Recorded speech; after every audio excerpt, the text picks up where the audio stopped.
तेषामहं समुद्धर्ता मृत्यु संसार सागरात् भवामि न चिरात् पार्थ मय्यावेशित चेतसाम। प्रिय दर्शकों नमस्कार, एक बार फिर से उपस्थित हूँ आप सबके सामने। आज का कार्यक्रम उन युवा विशेष लोगों के लिए समर्पित है या उनके लिए विशेष है जो किसी भी प्रकार के नौकरी के लिए प्रयास कर रहे हैं। अगर वो किसी भी क्षेत्र में जाने के लिए प्रयास हैं, चाहे वो सरकारी या प्राइवेट या किसी भी संस्थान में, किसी बड़ी मल्टीनेशनल कंपनी में जाने के लिए प्रयासरत हैं, तो उनके लिए ये कार्यक्रम बेहतरीन और लाभदायक सिद्ध होने वाला है। निश्चित रूप से मेरा प्रयास सबसे ज़्यादा ज्योतिष के क्षेत्र में कार्यक्रम बनाने का इस पे होता है कि आपकी समस्याओं को समझा जाए और उन्हें सुलह करा जाए।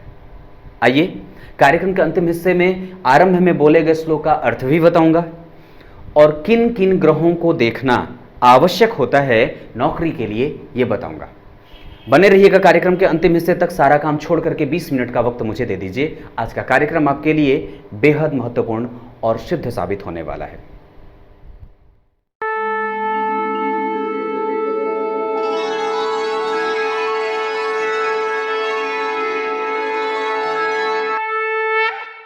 अब सूर्य से आरंभ करके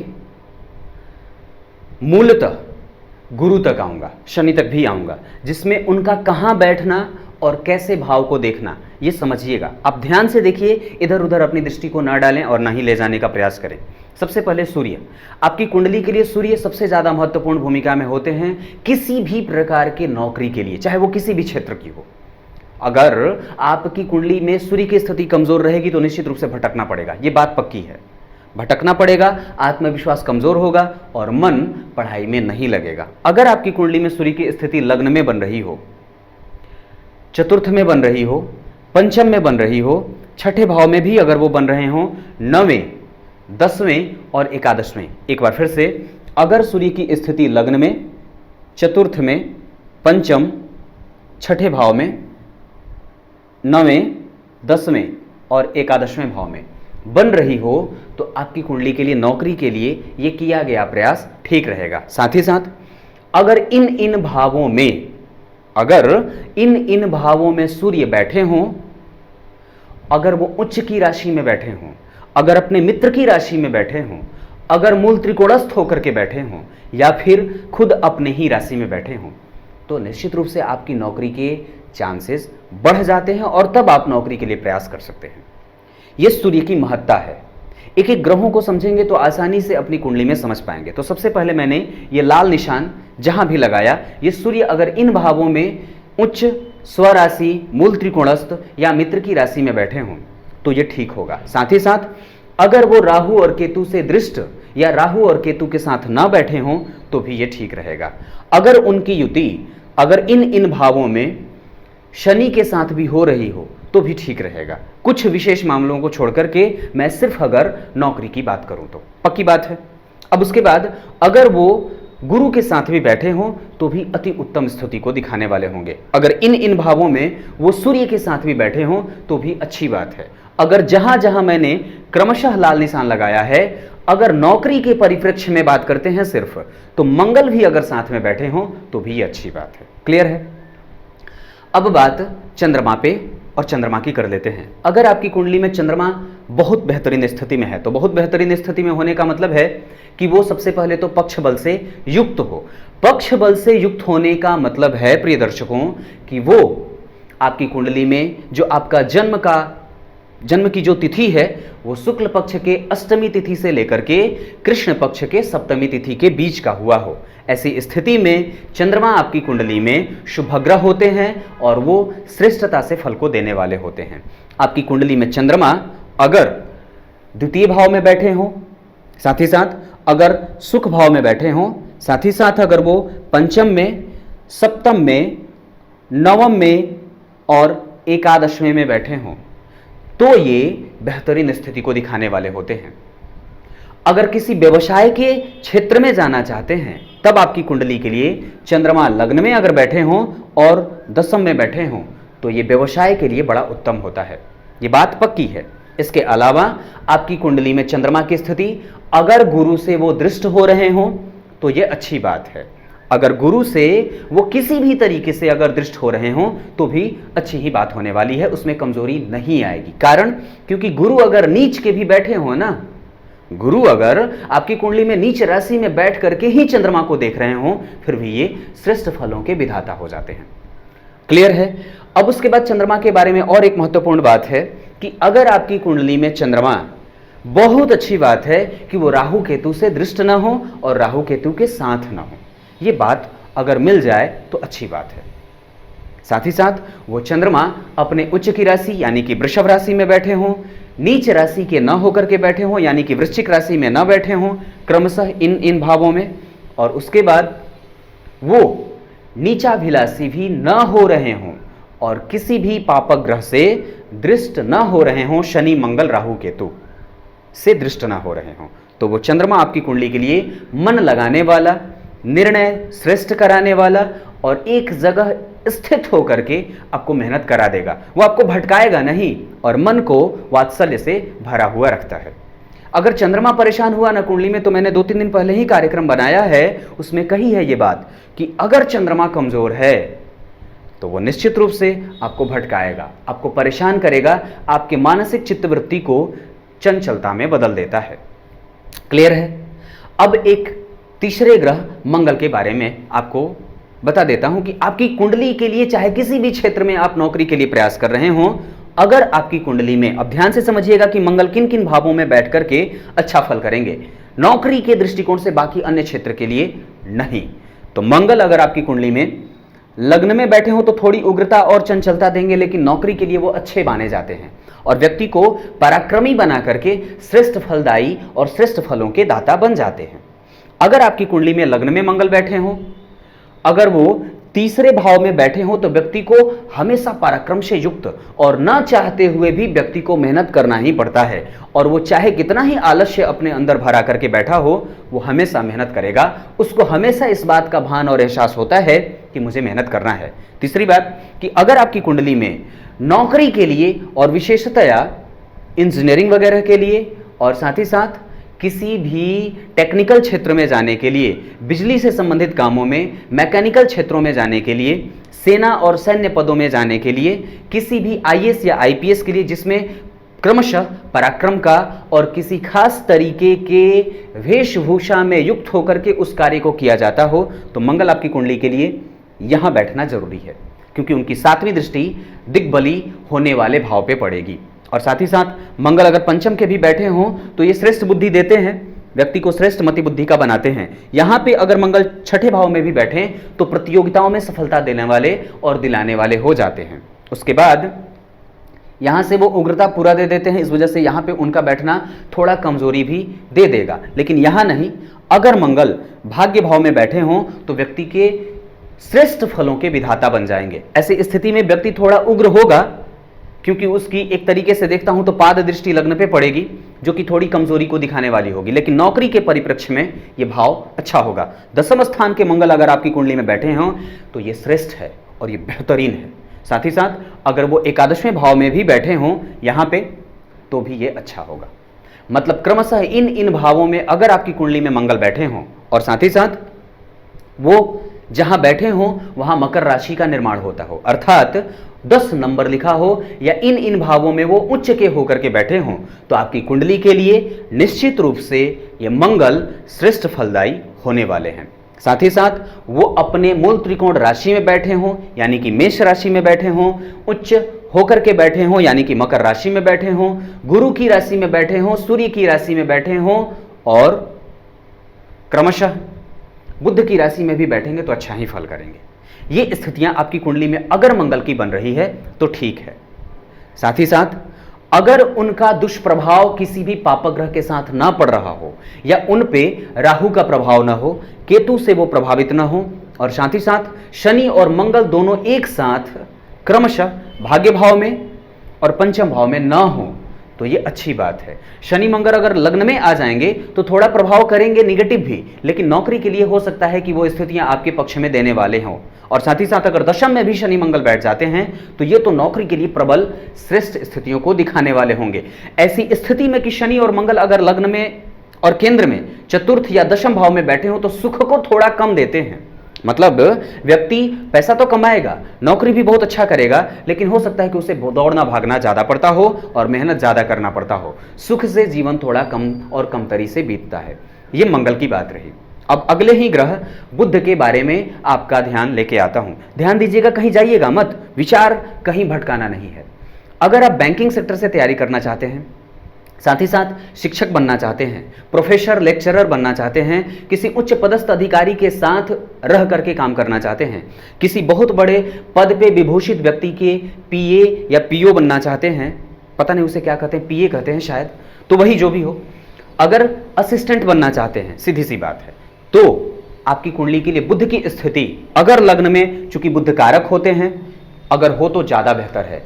द्वितीय भाव में अगर बुध बैठे हों तो यह कार्यक्रम आपके लिए बड़ा बेहतर साबित होने वाला है। अगर बुध द्वितीय भाव में बैठे हों तो वाणी से संबंधित, कॉमर्स आदि से संबंधित, एमबीए आदि से संबंधित और किसी भी ऐसे क्षेत्र में जा सकते हैं जहां पे गणना की प्रधानता होती हो, जहां पे वाणी की प्रधानता होती हो। सीए आदि के क्षेत्र में जाना आपके लिए श्रेयस्कर होगा। साथ ही साथ अगर बुध आपकी कुंडली के पंचम भाव में बैठे हों तो ये बुध से संबंधित या नौकरी के लिए आप जा सकते हैं। उसके बाद अगर बुध छठे भाव में भी बैठे हों तो प्रतियोगिताओं में सफलता दिलाने वाले हो जाएंगे। अगर बुध की स्थिति सप्तम भाव में बन रही हो तो आपके व्यक्तित्व को वो निखारने वाले और श्रेष्ठता से आपके नौकरी में किए गए प्रयासों को सफलता में तब्दील कर देते हैं। उसके बाद अगर बुध आपकी कुंडली के भाग्य भाव में बैठे हों तो व्यक्ति धार्मिकता के साथ और धार्मिकता से ओतप्रोत होकर के नौकरी का प्रयास करता है। दसम स्थान में बुध अगर बैठे हों तो व्यक्ति के नौकरी के मार्ग को खोलने वाले और एक साथ व्यक्ति कई क्षेत्रों से पैसे कमाते हुए देखा जाता है। लाभ भाव के बुध वैसे भी बड़े श्रेष्ठ और श्रेष्ठकर फलों को करने वाले होते हैं। यहां से व्यक्ति को श्रेष्ठ लाभ देते हैं। बैंकिंग से संबंधित, शेयर मार्केट से संबंधित, वाणी से संबंधित और किसी भी प्रकार का कोई भी लाभ अगर प्राप्त करना हो तो बुध आपको दे सकते हैं।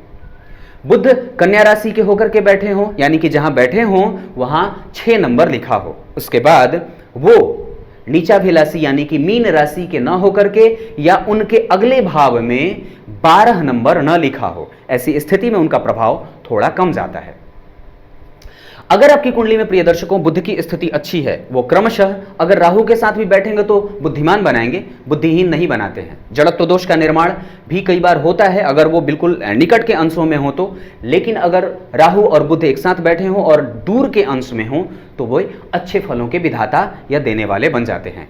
अगर बुध आपकी कुंडली में, ध्यान दीजिएगा, अगर आपकी कुंडली में बुध पे कहीं से भी गुरु की दृष्टि पड़ रही हो, बुध और सूर्य की युति एक साथ क्रमशः इन भावों में बन रही हो, अगर बुध आपकी कुंडली में कहीं से भी, हालांकि सूर्य से वो दृष्ट नहीं होंगे लेकिन अन्य भावों में अगर वो सूर्य की राशि में जा रहे हों या सूर्य बुध की राशि में जा रहे हों या फिर क्रमशः बुध किसी अच्छे भाव का, अर्थात वो लग्न का, द्वितीय का, पंचम, छठे, सप्तम, नवम, दशम और एकादशवें भाव का अधिपति होकर के इन्हीं भावों के अधिपतियों के साथ क्रमशः परिवर्तन कर रहा हो तो ये बहुत श्रेष्ठ और श्रेयस्कर हो जाता है। ये बुध की बात रही। अब उसके बाद चर्चा देवगुरु बृहस्पति के और सर्वाधिक विशालकाय ग्रह देवगुरु बृहस्पति जो कि सुख और धर्म के कारक होते हैं उन पे कर लेता हूं।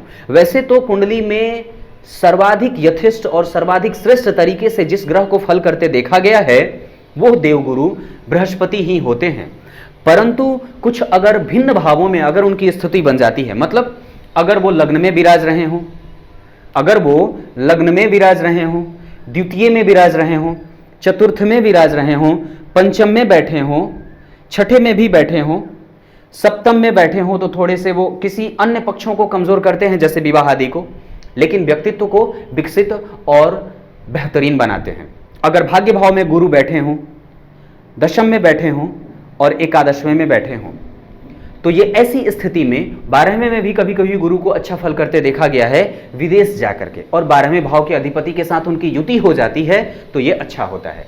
तो क्रमशः जहां भी मैंने ब्लू निशान लगाए हैं अगर वहां गुरु की उपस्थिति हो रही हो, वो सूर्य के साथ बैठे हों, बुध के साथ बैठे हों, मंगल के साथ बैठे हों या चंद्रमा के साथ बैठे हों तो ये स्थिति आपकी कुंडली में उच्च पदस्थ अधिकारी बनने के साथ साथ श्रेष्ठता से किसी भी सरकारी या निजी क्षेत्र के कंपनियों में नौकरी के लिए बेहतरीन है। उसके बाद ये गुरु कभी भी अगर हो सके तो शुक्र की राशि में ना बैठे हों, वो राहु और केतु के साथ ना बैठे हों, और साथ ही साथ उस पे किसी ऐसे भाव के अधिपति की दृष्टि ना पड़ती हो जो क्रमशः किसी अच्छे भाव का अधिपति ना हो। जैसे वो 12वें भाव के अधिपति से दृष्ट ना हो, वो अष्टम भाव के अधिपति से दृष्ट ना हो। अष्टम भाव के अधिपति से दृष्ट होने का मतलब है कि गुरु जहां बैठे हों, अगर वहां पे 8वें भाव में जो राशि बन रही है, अगर उस राशि के अधिपति उस गुरु को देखेंगे तो थोड़े से गुरु के प्रभाव को कम करेंगे। हालांकि एक बात यहां पे बहुत अच्छे तरीके से समझ लेना जरूरी है कि अगर गुरु नीच की राशि के होकर के बैठे हों फिर भी वो अच्छा ही फल करेंगे। हो सकता है कि वो भाव के फल को कम या थोड़ा उल्टा करने लगे, ये बात हो सकती है। अब अगली बार स्थिति शनि पे आते हैं, क्योंकि शुक्र की स्थिति, राहु केतु की स्थिति पे चर्चा बाद में करेंगे। शनि महत्वपूर्ण तरीके से सरकारी नौकरी या नौकरी के लिए जाने जाते हैं। अगर आपकी कुंडली में लग्न में शनि बैठे हों, विचार करिएगा, अगर लग्न में शनि बैठे हों, पराक्रम में शनि बैठे हों, या फिर तीसरे या चौथे भाव में भी अगर शनि बैठे हों, पंचम में शनि भी बैठे हों, क्रमशः अगर अकेले अपनी राशि के हों तो ज्यादा बेहतर होगा। शनि के बारे में थोड़ा गौर करने वाली बात है। यहां वो विलंब को देंगे, यहां वो भाग्य को कमजोर करेंगे, लेकिन एकादशवें भाव में और 10वें भाव में अगर शनि बैठे हों तो ये बेहतरीन नौकरी और उच्च पद को देने वाले हो जाते हैं। एक बात और बता देता हूं, अगर शनि अपने मूल त्रिकोण राशि में इन भावों में बैठे हो ना तो ये बड़ा बेहतर होता है। ये बात बहुत अच्छे तरीके से समझ लेना चाहिए। ऊपर से अगर ये तुला राशि में बैठे हों, चंद्रमा के साथ ना बैठे हों, गुरु के साथ ना बैठे हों, और साथ ही साथ अगर गोचर में शनि और गुरु का संबंध क्रमशः अच्छे भाव और अच्छे राशियों में हो रहा हो तो नौकरी के प्रबल योग बना देते हैं। अब कुछ आपको ऐसे मुख्य बिंदु और बताता हूं जो सरकारी नौकरी के लिए श्रेष्ठतम और श्रेष्ठ स्थितियों को दिखाने वाले हैं। विचार करिएगा, अगर लग्न का अधिपति, दिमाग इधर ही रखना है, कहीं मत जाना और कहीं नहीं जाना है, लग्न का अधिपति अगर लग्न को देख रहा हो तो नौकरी के लिए प्रयास किया जा सकता है।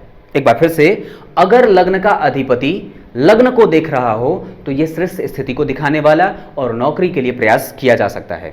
अगर लग्न का अधिपति द्वितीय भाव में बैठा हो या लग्न का अधिपति लाभ में बैठा हो तो भी व्यक्ति नौकरी के लिए प्रयास कर सकता है। अगर लग्न का अधिपति सप्तम में आकर के वापस उसको देख रहा हो तो नौकरी के लिए प्रयास किया जा सकता है। अगर आपकी कुंडली में लग्न के अधिपति पंचम में बैठे हों तो व्यक्ति नौकरी के लिए प्रयास कर सकता है। अगर लग्न के अधिपति भाग्य भाव में जा रहे हों तो व्यक्ति नौकरी के लिए प्रयास कर सकता है। अगर लग्न का अधिपति दशम में जा रहा हो तो व्यक्ति नौकरी का प्रयास कर सकता है। अगर लग्न पे गुरु की दृष्टि पड़ जाए, अगर लग्न पे शनि की दृष्टि पड़ जाए, अगर लग्न पे सूर्य की दृष्टि पड़ जाए, अगर लग्न पे चंद्रमा की दृष्टि पड़ जाए, अगर लग्न पे शुक्र की दृष्टि पड़ जाए तो व्यक्ति नौकरी के क्षेत्र में जा सकता है या किसी भी क्षेत्र से नौकरी को प्राप्त कर सकता है।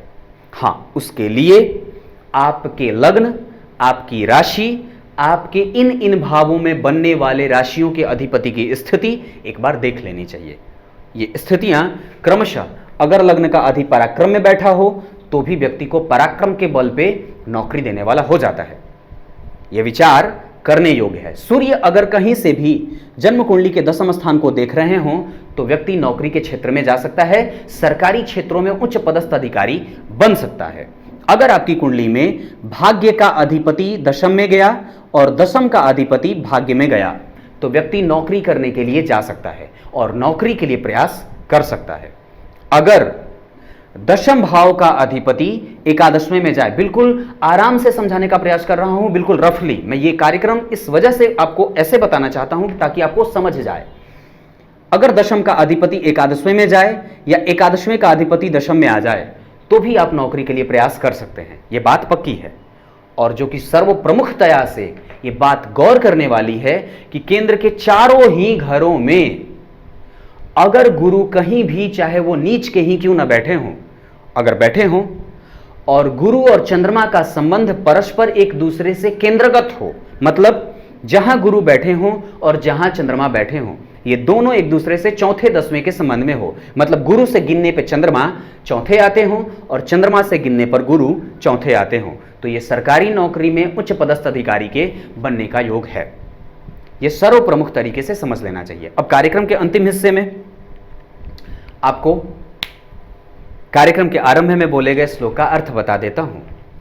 प्रिय दर्शकों, श्लोक का अर्थ ये कहता है कि जो परमात्मा के निकट जाने का और परमात्मा में ही अपने चित्त को लगा करके रखता है, उसका डर मृत्यु से खत्म हो जाता है।